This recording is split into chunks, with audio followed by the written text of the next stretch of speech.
on se retrouve aujourd'hui pour vous faire part de notre retour sur les 80 sélectionnés du prix 80, non c'est 80, 80 bien sûr. Ouais.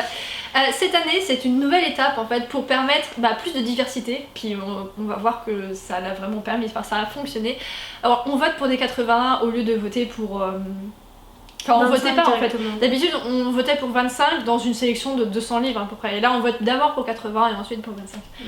Voilà, et donc du coup on a eu le retour de ces votes. On va pas pouvoir vous dire 80 x 2, ça fait beaucoup, ça ferait une vidéo super longue. On va pas vous dire tous nos votes, juste les principaux, les plus importants, ceux qui nous tiennent à cœur. Et voilà, et nous dire quels sont ceux qui nous attirent l'œil dans ceux-là. Et en plus de ça, on va vous faire part de nos votes pour les 25 sélectionnés.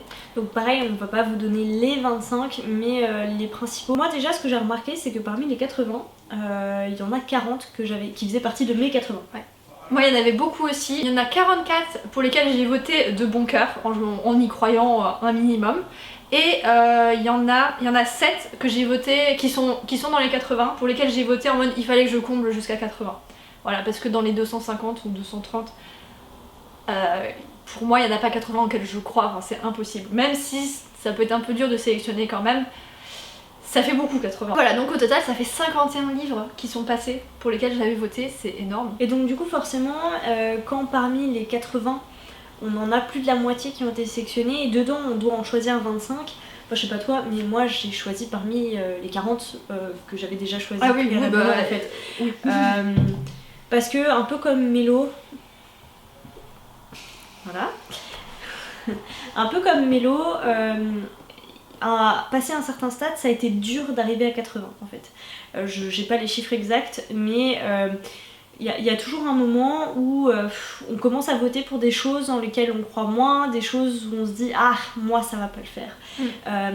Notamment je dirais que ce à quoi j'ai été très allergique cette année, parce que ça dépend des années, c'est vraiment le coup de la romance young adulte qui commence à me sortir par les yeux. Je sais que moi ça commence à ne plus le faire du tout. Oui, moi ça sert à rien que j'essaye juste pour la découverte ou au cas où il y a quelque chose d'un peu plus original quoi.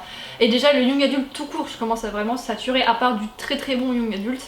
Mais vraiment, enfin voilà, je m'oriente vraiment vers du 100% adulte ou du jeunesse très bien fait. Pour autant, on a dû choisir parmi une quarantaine de romans. Pour autant, le choix des 25 ne fut pas compliqué. Enfin, je me suis pas torturé le cerveau en mode oh là là, il y en a 10 que j'aimerais bien mettre dans les 25 et je vais pas pouvoir les mettre en fait. Alors que il y en avait 40 parmi 40 quand même. Parce que j'ai voté pour eux, mais je savais que je les mettrais jamais dans les 5, même sans les avoir lus. Je pense qu'ils n'ont pas de quoi aller plus loin. C'est pareil en fait, je m'attendais vraiment, je crois que c'est ce qui m'était arrivé l'année dernière quand on avait fait la sélection des 25. J'étais arrivée peut-être à 60 et il fallait que j'en retire.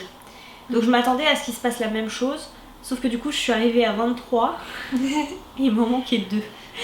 Et ça a été dur d'en choisir 2, pourquoi ces 2-là plutôt que 2 autres, enfin voilà. Là ça y est, mon vote est figé, genre, j'ai pas encore voté, je m'en occupe ce soir. Ça n'a pas été une torture et il n'y a pas de choses que je suis déçue de pas pu avoir de pas pu avoir mis et de pas pu mettre dans les 25. Je suis satisfaite de mon choix. Il y en a quelques-uns effectivement, je ne pense pas qu'ils iront plus loin et c'est pas grave. Il y en a par contre, j'y crois de ouf, et eux forcément, on espère beaucoup. On vote pour eux depuis le début. Ouais. Voilà, j'ai voté ce matin moi personnellement et bon bah à peu près le même ressenti globalement. Il y a quelques romans que j'ai pas pu mettre mais voilà, à la fin j'avais fait un premier 25 en gros et après j'ai redistribué certains trucs, c'est des hésitations, ça me tente mais voilà, c'est juste ça me tente donc c'est pas grave si je les ai pas mis dedans. Je lirai peut-être si j'ai l'occasion. Mais donc du coup pour en revenir sur ces 80, il y a beaucoup plus de diversité, il y a beaucoup d'adultes qui est passé que d'habitude il passe pas dans les 25 et il y a beaucoup de SF, genre qui n'est jamais représenté, en tout cas dans les 5 finalistes on en a jamais eu quasiment. Et dans les 25 il y en avait pas du tout, ou très peu, enfin voilà. Et là c'est passé, donc j'espère que ça passera, ça ira jusque dans les 25 cette année. Il y a toujours du young adulte et de la jeunesse, mais les romans qui me faisaient le plus peur, ils ne sont pas passés dans les 80, voilà, ça fait vraiment un premier bon tri, et là on a une très très bonne sélection je trouve parmi les 80, il y a vraiment des beaux romans. Ouais, c'est vrai que je trouve que ce vote-là donne peut-être plus facilement accès à des livres qu'on n'aurait pas vu passer l'année dernière. Enfin moi je me souviens que la sélection de l'année dernière j'avais été un peu déçue Je trouvais qu'il y avait trop cette représentation du young adulte un peu facile, un peu vu partout. Et je m'étais dit que c'était sûrement le fait qu'il y ait maintenant de plus en plus de jurés. Je sais plus combien on est, 200 ? Ouais, on est beaucoup, on en a plus. On est beaucoup. Je m'étais dit que c'était ça en fait, que ça diluait, pas la qualité, mais ça diluait forcément les genres dans une espèce de masse. Et finalement, ça me prouve que non, puisque là, on a réussi à sortir quelque chose de très beau. Comme Mélo, je suis super contente de voir de la SF.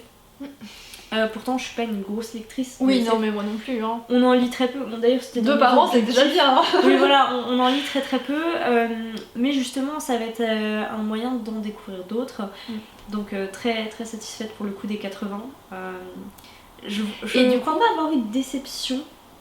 Non, je crois pas. Des livres qui sont, auxquels je tenais vraiment beaucoup et qui sont pas passés. Peut-être si Les Princes du Feu.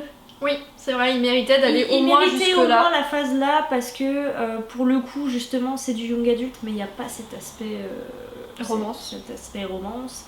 Non, franchement, celui-là, peut-être ma déception. Oui, c'est vrai, je suis un peu triste soit pas passé, sachant qu'il y a d'autres romans qui sont passés qui avaient l'air nettement inférieurs qui sont passés. Et aussi ce que ça va permettre, c'est que du coup on peut mieux se concentrer pour le vote des 25 sur ces 80 au lieu de se concentrer sur presque 200 livres. Là on peut plus fouiller en profondeur, vérifier un peu les avis à droite à gauche pour voter pour les 25, vu qu'on doit choisir que parmi 80. C'est déjà beaucoup, parce que lire déjà 80 résumés, il faut s'y mettre à plusieurs jours. Voir aussi ce que les amis instagrammeurs, booktubeurs en ont pensé. Moi il y en a, on va dire au moins 4 ou 5 pour lesquels j'aurais voté les yeux fermés si j'avais pas eu les avis de copains sur lesquels... des avis dont je sais que... auxquels je fais confiance, voilà. Et donc c'est le cas notamment pour La Passeuse des mots, que j'aurais mis si j'avais pas eu l'avis de certains booktubeurs, instagrammeurs. Voilà, il y a Glace aussi, je crois. Je sais plus, je t'en disais un autre aussi qui m'avait pas. Ouais, je sais plus lequel. Sébastopol et l'autre aussi. Non, Sébastopol, c'est juste la couverture, moi qui d'accord. me pas trop. Mais ouais, du coup. Oui, là, je me suis pour Chouchara, c'est ça. Voilà, des petites choses comme ça où je me suis dit, le fait d'avoir eu un retour de copains dont je connais un peu les lectures et les habitudes. Voilà, ça aide quand même pas mal. Du coup, on va passer à ceux qu'on est très très contente de voir et pour lesquels on a voté. Vous serez évidemment pas surpris. Capitale du Nord, le tome 1, Capitale du Sud, le tome 1. On est très contents, j'espère vraiment qu'il va aller plus loin. Alors après, je vois sur Instagram, il fait de plus en plus de bruit et j'ai pas de doute qu'il aille jusque dans les 25 et peut-être même jusque dans les finalistes. Un des deux au moins. On vous a déjà parlé de ces romans, alors je sais pas si vous verrez déjà la comparaison sur le tome de la deuxième trilogie. Mais en tout cas, forcément, vous vous en doutez avec nos retours sur Instagram et... on veut les voir et on vous encourage encore une fois à les lire, allez-y. J'ai mis Le désert des couleurs d'Aurélie Wellenstein. Moi aussi, évidemment. Aurélie Wellenstein qui pour moi devient un incontournable en fait du PLIB parce que chaque année depuis le Dieu l'oiseau elle nous sort quelque chose de qualité quoi. Et chaque année c'est ça qui est fou quoi. Comme tu l'as dit dans la comparaison qu'on a faite, il commence à y avoir des fils qui se tendent au sens où des messages qu'on connaît ou des petites choses qui se ressemblent, mais il y a quand même une grande originalité à chaque fois, des messages très forts à chaque fois. Et le schéma est pas le même, alors que je remarque chez certains auteurs qu'on reprend le même schéma avec un univers différent. Donc même si elle a déjà eu le droit à son trophée, ce qui fait que probablement elle ne permettra pas dans les 5 finalistes, son roman a largement sa place dans les 25. Ensuite, il y a tous les romans d'Estelle Faye qu'on avait découvert avec le PLIB 2018 ou 2019. Ce roman était malheureusement pas allé jusqu'au... Si, il est allé dans les 7 finalistes. C'était un finaliste. C'était vraiment une très très bonne découverte. Et là, elle en a 3 ou 4 ? 3 je crois. Elle en a le 3. Drakkar n'est pas passé. Ah, le Drakkar n'est pas passé. Il y en avait 4. Il y en a un qui est pas passé, donc elle en a 3 encore. Pour moi, c'est quasiment une valeur sûre, même s'il y en a un qui est un peu plus jeunesse, donc je sais pas trop. Donc j'ai pas voté pour les 3, j'en ai voté que pour 2 parce que je me dis on va pas abuser, j'ai que 25 places, j'ai laissé une place pour quelqu'un d'autre. Mais voilà, très contente de retrouver Estelle Faye et ça serait bien qu'une de ces prochaines années elle gagne quand même parce que c'est encore une fois de grande qualité. À chaque fois elle porte des messages forts, elle a une forte personnalité aussi, on l'avait vu. Pareil de mon côté, j'en ai choisi 2 parmi les 3 qui sont passés. J'ai choisi les 2 que j'ai pas lus, un jeunesse, un adulte. Ce qu'il faut voir c'est que j'avais lu Un reflet de lune. Un éclat de givre. Un éclat de givre et c'est Un reflet de lune qui est cette année. Ouais, donc c'est ça. Donc moi j'ai déjà lu Un reflet de lune. Donc voilà, j'ai bien aimé, c'était très bien, je vous encourage à le lire, c'est sympa. Après c'est un tome compagnon, on n'est pas perdu si on n'a pas lu un éclat de givre, mais bon, ça peut être un petit plus de l'avoir lu. Maintenant voilà, je me suis dit, son fantasy jeunesse a l'air incroyable. La couverture est magnifique. Et de l'autre côté, je sais qu'en adulte elle excelle, donc voilà, c'était... Pareil, bah j'ai voté pareil, Ouijigo et puis L'Arpenteuse de rêve. Un auteur qui refait son apparition, il n'a jamais fait son apparition dans le clip, je crois pas, il avait été publié trop tôt malheureusement, c'est Rod Marty qui cette fois a sorti un roman qui sort au bon moment pour le clip, donc Les âmes inconscientes. On avait beaucoup aimé Peakwood et La mer des eaux. Voilà, donc du coup j'ai voté pour Les âmes inconscientes. Je viens de le finir juste là en fait. Donc voilà. D'ailleurs, petit dilemme parce que c'était une très bonne lecture, mais pour moi je le mettrai jamais dans les 5 finalistes. Donc sachant que je le mets pas dans les 5 finalistes, ou en tout cas je le mets pas gagnant.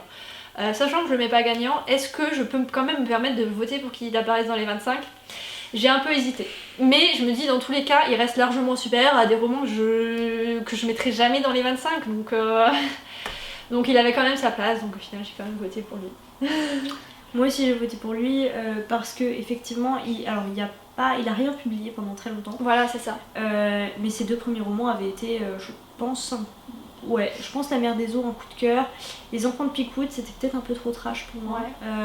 Alors après on était nettement plus jeunes et aussi. Je pense que si je les avais lus là maintenant, j'aurais été plus critique et un peu plus difficile. Parce que ça reste, c'est pas de l'adulte en fait, et à l'époque je l'aurais mis dans de l'adulte, mais... C'est pas de l'adulte. C'est pas de l'adulte. Ah ouais? Bah... La mer des eaux quand même. Disons que par rapport à Capitale du Nord, ou par rapport à ce que l'écriture d'Estelle Faye, Capitale du Nord et Capitale du Sud... Au niveau de la plume. La plume est pas assez adulte, elle est pas assez riche pour moi pour être adulte. Et ça c'est un truc, faudrait peut-être qu'on vous fasse une pause question sur le sujet, parce que je pense que c'est super intéressant sur catégoriser les livres entre la SFFF on laisse tomber, c'est trop compliqué. Voilà. Mais par contre, SFFF ça va, mais FF fantasy fantastique c'est compliqué. Ouais, puis il y a des gens qui écrivent des livres très très bien sur le sujet. Non, par contre, jeunesse, young adulte, ce serait bien qu'on fasse, je pense, une petite vidéo là-dessus, qu'on vous dise en fait ce qu'on attend de chacun des genres. Et pourquoi on les classifie de telle sorte, qui sont certainement pas les classifications éditeurs. En l'occurrence, je pense que Les âmes inconscientes, ça doit être classé comme adulte. Et toi tu me dis que ça l'est pas. Moi j'ai lu dans le même genre, alors il est pas dans le clip de cette année, mais il était il y a 1 ou 2 ans, c'est Calam de Paul Beorn. Je pense que ça doit être classifié comme de l'adulte, même si moi je le mettrais en young adulte, justement à cause de la plume, alors que au niveau de l'histoire, au niveau de l'univers et au niveau des actes, genre viol, guerre, massacre et j'en passe, on est sur de l'adulte. Et c'est compliqué. Que vous nous disiez aussi, vous, vos arguments pour qu'on essaye de se faire un avis, parce que on n'a pas un avis très très tranché, c'est vraiment juste notre ressenti actuel, et je sais que dans 2 ans on aura un ressenti différent, donc la classification aura encore changé. Oui. Mais voilà, ça pourrait être bien. Dites-nous dans les commentaires si ça vous intéresse, une petite vidéo comme ça. Ensuite, on retrouve un auteur qui apparaît assez régulièrement, mais qui est jamais... Il est déjà allé dans les finalistes, mais il a jamais gagné, alors qu'il le méritait, clairement. Il s'agit de Vincent Tassi, cette fois il a écrit Diamant. Alors perso la couverture je l'aime pas du tout alors que tout le monde la trouve trop belle, mais c'est pas grave, je m'arrête pas à la couverture et il écrit des choses très très étranges, clairement ça sort de ma zone de confort mais j'adhère quand même. C'est poétique, c'est abstrait, parfois gothique, très gothique. Nous on avait adoré Ce que le jour dit à la nuit. Je me souviens jamais. Comment le dire à la nuit. Qui avait été dans les finalistes. Ça s'était arrêté là malheureusement pour lui, donc forcément moi je lui redonne sa chance, les yeux fermés. Même si il y a eu de très très bons retours, j'ai l'impression qu'il y a plus de bons retours que pour les autres romans qu'il a écrits. Oui aussi. Donc, après il faut que je me bouge un peu les fesses parce que j'admets que j'ai du mal à me lancer en fait, c'est tout bête. Oui, pareil, à chaque fois c'est pareil, j'ai du mal à me lancer alors qu'au final une fois que je suis dedans tout va bien quoi. Ensuite on peut parler de quoi? D'Or et d'oreiller peut-être? Qui a beaucoup fait parler de lui. Beaucoup fait parler de lui. Ça a l'air assez jeunesse quand même, mais si c'est bien fait, ça peut être sympa. Et encore une fois, je sais pas, je suis pas persuadée que ce soit de la jeunesse.